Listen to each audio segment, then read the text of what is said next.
Évangile de Jésus-Christ selon saint Matthieu, chapitre 9, des versets 32 à 38. En ce temps-là, voici qu'on présenta à Jésus un possédé qui était sourd-muet.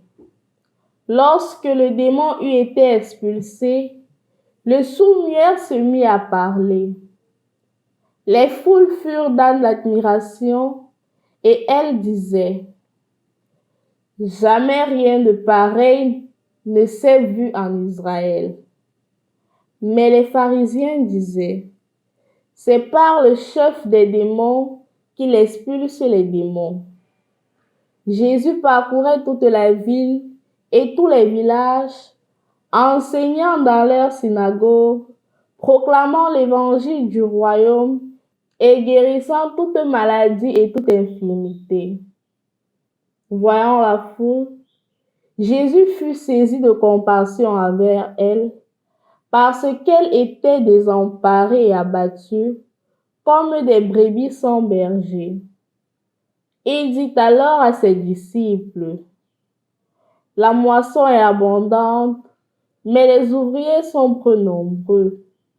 Priez donc le maître de la moisson d'envoyer des ouvriers pour sa moisson. Au nom du Père et du Fils et du Saint-Esprit. Amen. Loué soit Jésus-Christ. Dans l'évangile d'aujourd'hui, on précise que Jésus vient guérir un homme possédé par un esprit impur. Et l'esprit impur rend le malade sourd et muet. Pourquoi sourd et muet? Tout simplement parce que la surdité lui empêche d'écouter la parole de Dieu. La surdité lui empêche d'écouter les merveilles de Dieu. Et muet parce qu'il a l'incapacité de proclamer et d'annoncer ces merveilles de Dieu-là. Et puisqu'il y a cette incapacité, le rôle de Jésus, c'est de venir délivrer cette personne. Parce que nous sommes créés à l'image et à la ressemblance de Dieu, non seulement pour écouter sa parole, mais aussi et spécialement pour la proclamer. C'est pour cela que Jésus est très sensible à toute forme d'asservissement, toute forme de domination de l'homme qui voudrait le suivre fidèlement. Et je crois que cette parole d'aujourd'hui nous est aussi adressée. Jésus vient aussi pour retirer de nous toute forme de surdité sélective, toute forme de mutisme.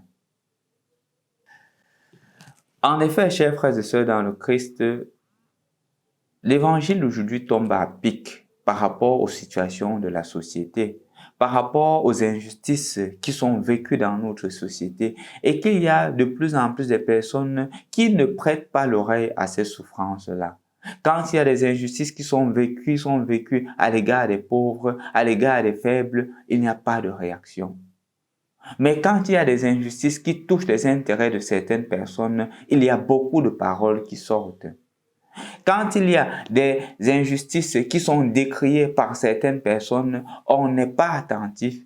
Mais quand il y a d'autres injustices qui sont décriées par nos partis, par nos propres personnes, nous sommes les plus attentifs. Malheureusement, certaines de nos sociétés, certaines de nos télévisions, ou du moins de nos canaux de transmission d'informations sont dans ce sillage-là. Dans la mesure où les informations qui sont transmises là-bas sont seulement des informations sélectives. On voudrait que des personnes écoutent certaines choses seulement pour une vision claire, pour une ligne éditoriale qui a été tracée. Et de ce fait, ce qui justement pourrait aider la société, pourrait aider l'homme à s'épanouir, à s'émanciper, on les met de côté. Combien de télévisions décrit de plus en plus d'injustices dans la société? Combien de télévisions décrit de plus en plus les situations de corruption et de vol dans notre société? Combien de télévisions ont une ligne éditoriale objective qui va en faveur de la promotion de la personne, en faveur du relèvement de la société? Si nous nous rendons davantage compte, il y a certaines chaînes de télévision qui ne parlent pas d'une certaine chose, de certaines choses. Pourquoi? Parce qu'ils souffrent d'un mimétisme sélectif. On est muet en face de certaines choses aussi longtemps que nous protégeons nos intérêts, aussi longtemps que ces personnes nous assurent la protection de certains intérêts. Et justement, Jésus vient pour dire que non, nous devrions être totalement libres. On ne doit pas souffrir d'un mimétisme sélectif, non. On ne doit pas souffrir de cela. On doit justement être libre, créé à l'image et à la ressemblance de Dieu et être capable de dénoncer toute forme d'injustice, être capable d'écouter la parole de Dieu et de la proclamer. Jésus parle de l'amour, Jésus parle de la réconciliation, Jésus parle du pardon, que ce soit cela que nous puissions proclamer. Que nous ne nous laissions pas dominer par ces voix-là qui ne font que proférer toute forme d'injustice, qui ne font que pousser pour la division de la société. Jésus aujourd'hui a guéri le soumis et il veut aussi me guérir, te guérir de toute forme de mutisme, de toute forme de sudité, afin que tu puisses davantage écouter sa parole, que tu puisses davantage proclamer cette parole-là et que tu puisses davantage être un canal de paix. C'est pour cela que nous sommes chrétiens. C'est pour cela que nous sommes à la suite de Jésus, pour construire son règne sur la terre, comme il est déjà dans le ciel. Et ainsi, n'aie pas peur de dénoncer toute forme d'injustice. N'aie pas peur de prêter l'oreille attentive aux plus pauvres, à ceux qui crient pour la justice.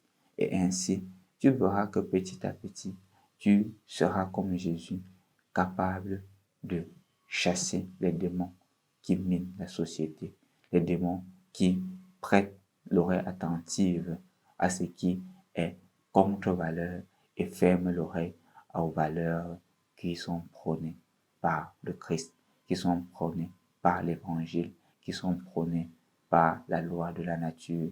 Parce que toute action contre nature est une action qui ne sanctifie pas l'homme, mais qui l'éloigne de Dieu.